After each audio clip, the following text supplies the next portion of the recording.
faire une petite métaphore pour illustrer la gravité de la situation dans laquelle on se trouve et la nécessité d'avoir des gens qui ont de l'expérience et des compétences au niveau du département. Quand votre enfant est malade, ou la personne qui est la plus chère à vos yeux, que ce soit votre mère, votre père, votre mari, votre époux, votre fiancé et vos enfants sont malades, qu'est-ce que vous faites?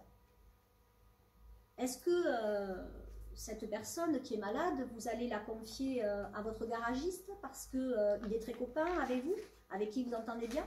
Est-ce que vous allez la m'envoyer au généraliste que vous connaissez, qui vous connaît depuis toujours, depuis que vous êtes jeune, c'est votre généraliste familial? Est-ce que c'est à lui que vous allez confier la vie de votre enfant, l'avenir de votre enfant, l'avenir de la personne qui vous est le plus chère? Est-ce que c'est à lui que vous allez le confier? Non. Vous allez chercher la personne la plus spécialisée pour soigner la maladie dans laquelle votre enfant est malade, ou la personne qui vous est plus chère est malade. Aujourd'hui, certains nous disent, vous êtes trop diplômés. On serait surdiplômé? Est-ce qu'on peut être surdiplômé pour agir?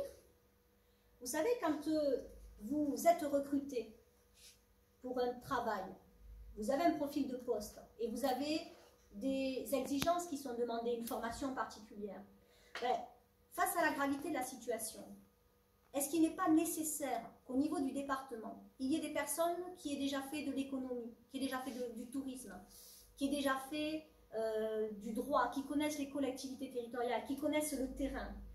Nous, tout ça, on se propose de l'offrir.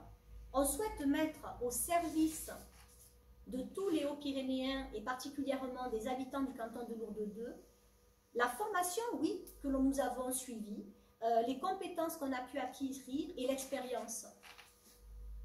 Parce que la situation est vraiment inquiétante. La question, c'est pas de savoir demain si, avec votre conseiller départemental, vous allez aller boire un coup, manger au restaurant et passer un bon moment.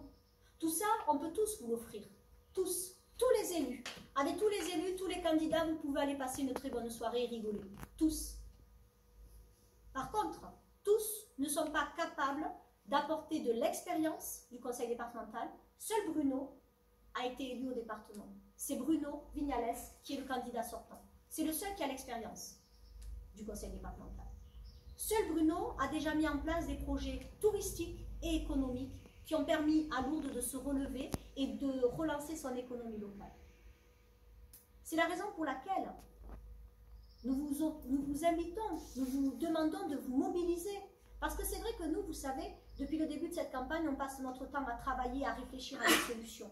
On n'est pas dans la com et dans le phoning pour faire venir des gens pour voter. Nous, on s'est concentré sur le travail. Et aujourd'hui, on demande aux personnes d'en arriver à la raison. Comment voter utile? Voter utile, bien évidemment, utile pour le territoire. Qu'est-ce que le territoire a besoin? D'avoir des élus qui seront capables de mettre en place des projets, des solutions concrètes pour relancer notre économie locale. Parce que si on ne relance pas l'économie locale, qu'est-ce qui va se passer? Ben, la population va partir parce que là, on le voit, les saisonniers s'exilent. Il manque des enfants dans les écoles. Et on rentre dans un cercle vicieux. Il faut mettre un terme à ce cercle vicieux. Il faut enclencher au contraire un cycle vertueux. Et pour cela, eh bien oui, il faut des personnes expérimentées et compétentes. Certains nous accusent d'avoir presque une maladie en ayant des diplômes. Est-ce une maladie d'avoir de la compétence et de l'expérience quand ça peut servir la cause de notre territoire? Vous l'aurez compris, nous au contraire, nous pensons et nous estimons que c'est ces expériences et ces compétences qui sont utiles, je dirais plus, face à la gravité de la situation et aux répercussions économiques et sociales de la Covid-19. Ces compétences et ces expériences ne sont pas qu'utiles, elles sont indispensables. Nous comptons tous sur vous dimanche prochain pour voter pour nous et nous permettre de vous aider pour l'avenir de notre territoire. Je voudrais encore réagir et merci Marie-Christine de préciser que notre implication, elle n'est pas intéressée. Moi, je suis rentré en politique simplement parce que j'ai vu arriver ces difficultés, cette crise de modèle, et en effet, pour sortir d'une crise telle que celle que nous vivons, qui est une crise de modèle plus une crise de Covid, oui, il faut en effet maîtriser les préceptes de l'économie, les préceptes du tourisme qui sont excessivement complexes. Le tourisme est un métier qui est la somme de plusieurs métiers. Et c'est en ce sens-là que c'est un univers éminemment complexe. Mais je voudrais aussi parler de l'autre équipe qui, à un moment donné, a eu des mots que je n'ai pas compris dans l'analyse où, pour se mettre en avant, ils ont attaqué, comme tu l'as précisé, les agents du département en exprimant, soi-disant, des routes en mauvais état. Et ça, c'est grave. Parce que le manque de connaissances du fonctionnement, puisque les routes évoquées n'étaient pas des routes départementales, mais des routes communales, et en plus, c'est intéressant de dire que oui, les routes communales sont bien plus en retard que les routes départementales. Donc, attaquer le départemental alors que c'est le communal qui est en retard, c'est outrageant aussi pour les gens qui s'investissent. Et là encore, Jean-Michel, tu as eu des mots pour l'équipe de l'Agence des routes, et je veux souligner leur implication, leur professionnalisme, leur volonté de travailler en dépensant le moindre coût. Et là encore, j'ai été choqué quand l'équipe adverse donc, a dit que si eux étaient élus, ils allaient créer le pont de Jean Calas à Ousté. Mais ce projet, il est déjà dans les tuyaux depuis plus d'1 an. Nous avons été simplement retardés parce que justement, ils ne connaissent pas le dossier. Le projet a été simplement retardé parce qu'il est éminemment plus complexe que ce qui avait été projeté. Pourquoi? Parce qu'il y a 2 colonnes d'eau qui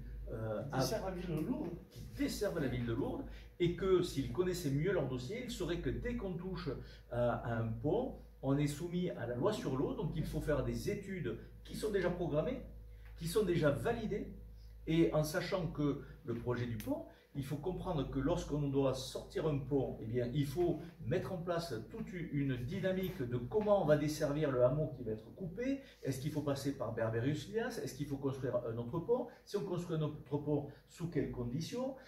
Trouver la structure qui permettra de passer les secours, etc. C'est pas en claquant des doigts qu'on fait un pont.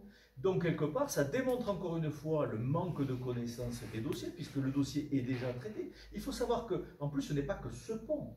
Le département a fait l'inventaire de l'ensemble des ouvrages d'art, c'est-à-dire de tous les ponts du département. Et ils ont été répertoriés. En même temps, pour les ponts, ils ont demandé à toutes les petites communes, toutes les collectivités, de répertorier les propres ponts qu'on avait dans notre commune. Donc, en même temps. Tout à fait. Ils ont été répertoriés, ils ont été analysés et priorisés, oui, afin de pouvoir justement tous les remettre complètement à jour. Mais là aussi, on est obligé de fonctionner avec les finances qui sont les nôtres. Et ça aussi, quand je vois des gens qui disent « moi je vais faire ceci, moi je vais faire cela, moi je promets », c'est pas aussi simple. À un moment donné, il y a un volume financier. Je me rappelle pendant d'ailleurs la campagne municipale où nous avions dit attention, ce mandat sera compliqué parce qu'il y a la crise de Covid, la crise de modèle et qu'il n'y aura pas de sous. Et je me rappelle le candidat élu qui disait moi j'en fais mon affaire, pas de souci, je trouve des solutions en 21 jours, etc. Sauf qu'aujourd'hui, il n'y a pas de solution et ce qu'on entend, c'est qu'il n'y a pas d'argent. Sauf qu'il y avait de l'argent puisqu'il y a eu une dérive de 2 millions d'euros des frais de fonctionnement. Donc, c'est cet argent qui manque pour lancer les projets, parce que je rappelle que l'État a mis 20 millions d'euros qui attendent au chaud, sauf que pour déclencher ces 20 millions de subventions, il faut des projets, et il faut les 20% qui aujourd'hui ne sont pas présents parce que les frais de fonctionnement ont dérivé. Oui, juste, si tu me permets, c'est vrai que je souhaite ici faire une petite parenthèse, c'est très important pour que tout le monde comprenne. L'État, comme la région, le département, les intercommunalités, notamment la communauté d'agglomération Tarbes-Lourdes-et-Pyrénées, apportent de l'aide aux communes, que ce soit la ville de Lourdes ou les villages. Mais pour que des financements soient accordés, il faut bien sûr un projet. Si on n'a pas un projet précis, bétonné, ben, on ne peut pas obtenir de financement, c'est logique.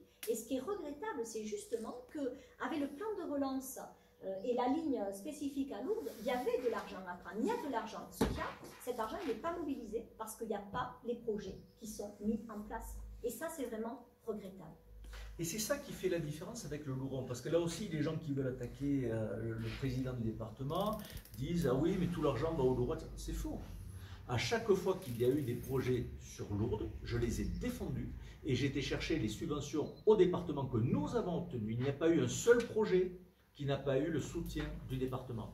Le souci, c'est qu'il n'y a pas de projet. Et c'est pour la raison pour laquelle nous nous présentons avec des projets pour aller chercher les subventions qui dorment aujourd'hui. Je ne voudrais pas revenir en arrière. Après nous, je t'ai pas coupé tout à l'heure quand tu parlais de l'opposition, de l'incompétence, de la méconnaissance aussi. Tu parlais du pont d'Ousté. Pas plus tard que vendredi dernier, ils sont venus faire leur publicité à la mairie de Saint-Grave, venir voir mon maire, c'est tout à fait normal. J'ai été les écouter. Leur proposition de projet, je n'en parlerai pas parce qu'ils n'en ont pas parlé, ils n'ont rien dit. Mais ils se sont permis quand même de dire sur les chemins communaux, c'est là qu'on voit que c'est grave, que l'ancienne communauté du Montaigu, notre communauté à nous, la vallée de Castelbon, que la Grande Aglo avait la compétence de la voirie communale. Je leur ai dit, au moins taisez-vous, que ça n'arrive pas aux oreilles de M. Trémège. Parce que si l'ancienne communauté du Montaigu était rentrée en 2017 avec la compétence de la voirie communale, prise par la Grande Aglo, je peux vous dire que les maires des petits villages seraient contents. Et M. Trémège peut-être ne travaillerait pas dans la sérénité comme il est aujourd'hui, si les uns avaient la compétence des chemins communaux et pas les autres.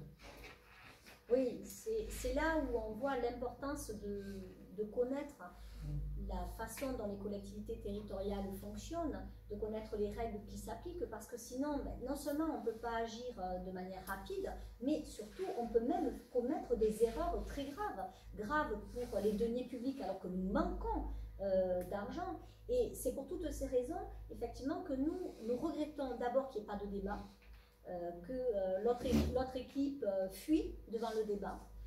Nous le regrettons fortement. Et également, ce que nous regrettons, c'est qu'au lieu de faire des propositions, des projets concrets, nous sommes attaqués sur nos personnes, par le biais de leur soutien, notamment sur les réseaux sociaux, et également qui s'en prennent à l'institution dans laquelle ils souhaitent intervenir, c'est-à-dire le conseil départemental.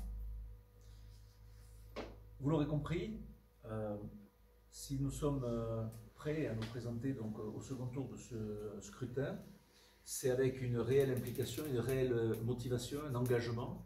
Et encore une fois, notre présence n'est que proposée en face de la situation très difficile dans laquelle Lourdes et notre territoire est plongé aujourd'hui.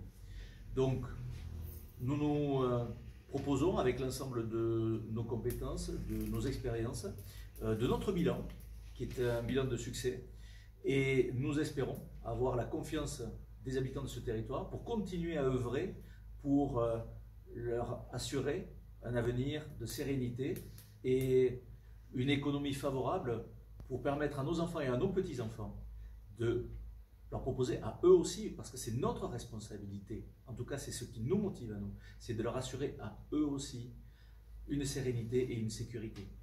Et nous vous appelons à voter pour nous, dimanche 27 juin, à vous mobiliser. C'est vrai que ce n'est pas évident toujours d'aller dans un bureau de vote, mais nous vous demandons, pour l'avenir de vous-même, de vos enfants, de vos futurs enfants, de vous déplacer pour voter pour nous, d'appeler vos amis pour qu'ils votent pour nous, d'appeler les amis de vos amis pour qu'ils votent pour nous. Nous comptons sur vous parce que notre volonté, c'est d'agir pour que nous construisons tous ensemble l'avenir de notre territoire, et pour construire le destin de notre territoire. Merci. Merci. Merci. Maintenant, nous sommes